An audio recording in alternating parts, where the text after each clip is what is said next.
If you value practical history that still works when systems fail, you're in the right place.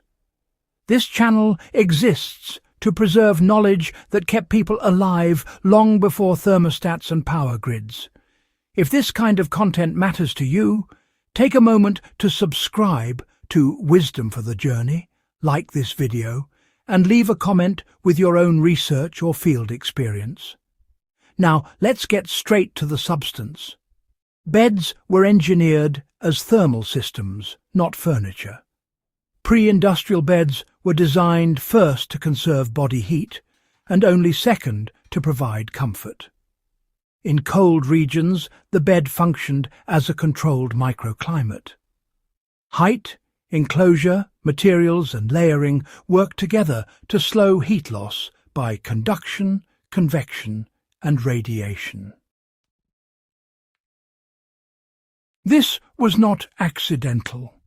These designs emerged from centuries of trial under real survival conditions, especially during winters when fuel was scarce and illness was common.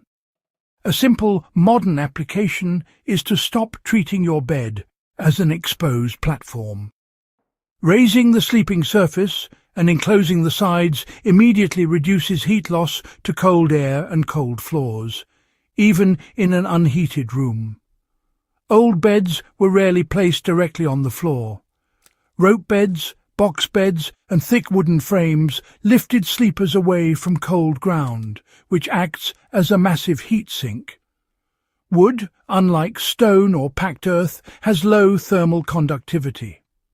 Air trapped beneath the bed added an insulating buffer, slowing the transfer of body heat downward. For practical use today, even a basic wooden pallet or thick planks under a mattress can dramatically improve warmth in cold environments. In survival shelters, elevating bedding with branches or logs achieves the same principle and reduces moisture buildup that accelerates heat loss. One of the most effective historical designs was the enclosed bed, common across northern and eastern Europe. These were wooden cabinets with doors or curtains that trapped warm air around the sleeper.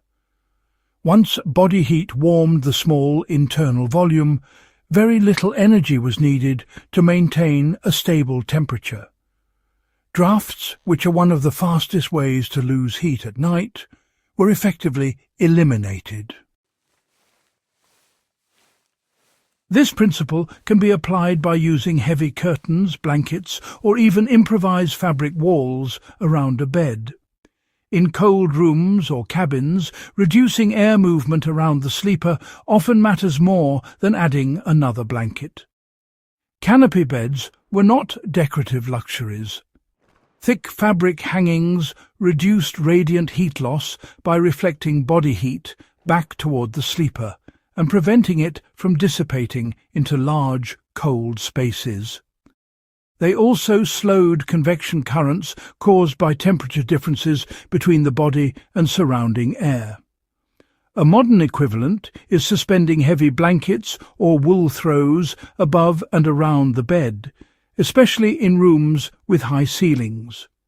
In tents or temporary shelters, low ceilings created with fabric dramatically improve nighttime warmth. Old mattresses were filled with straw, chaff, wool, horsehair, or feathers. These materials compressed under body weight but still trapped air, which is the real insulator. Unlike modern foam that can collapse and conduct cold from below, traditional fills maintained airflow pockets even after years of use. A practical adaptation is layering natural fibres beneath and above the sleeper. Wool blankets, sheepskins, or even dried grass sealed inside fabric create insulation that performs reliably in damp and cold conditions. This is especially relevant for survivalists operating without synthetic gear. Historical bedding, followed a consistent logic. Insulation below, heat retention around, and breathable layers above. Multiple quilts, wool blankets and linen sheets were arranged to balance warmth and moisture control. Sweat was dangerous in cold climates, so breathable natural fibers prevented condensation that could, well, lead to hypothermia.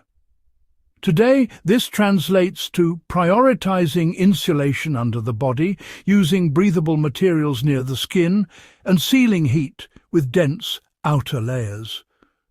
Sleeping directly on a modern mattress without insulation beneath, honestly, wastes energy, especially in unheated spaces. In many cultures, beds were intentionally narrow to encourage shared sleeping. This was not merely social tradition, but a thermal strategy. Multiple bodies produce more heat, and less surface area is exposed per person. Children often slept between adults for maximum heat retention during winter. In survival scenarios, shared bedding remains one of the most effective heat-saving strategies. Two people under shared insulation stay significantly warmer than two people sleeping separately with the same materials. Beds were placed away from exterior walls, windows, and chimneys where cold air seeped in. Heavy bed curtains doubled as room dividers, shrinking the heated space at night. In small homes, this allowed a single fire to support multiple sleepers indirectly. Applying this today means, well, positioning beds away from drafts and cold walls, and using furniture or fabric to isolate sleeping areas. In power outage scenarios, this alone can determine whether a night is merely uncomfortable or genuinely dangerous. These designs worked because energy was precious. Old bed designs reflect a mindset where heat was expensive and survival depended on conserving it. Every board, curtain and layer served a function. These systems worked without electricity, fuel or complex tools, which is exactly why they remain relevant. If you're serious about historical survival knowledge, start testing these principles in controlled conditions. Remove modern heating and see which designs still keep you warm. You'll quickly understand why our ancestors slept the way they did. If this guide added value to your research or preparedness planning, subscribe to Wisdom for the Journey, like the video, and share it with others who care about preserving functional history. Leave a comment with your own findings or regional bed traditions so this knowledge continues to grow.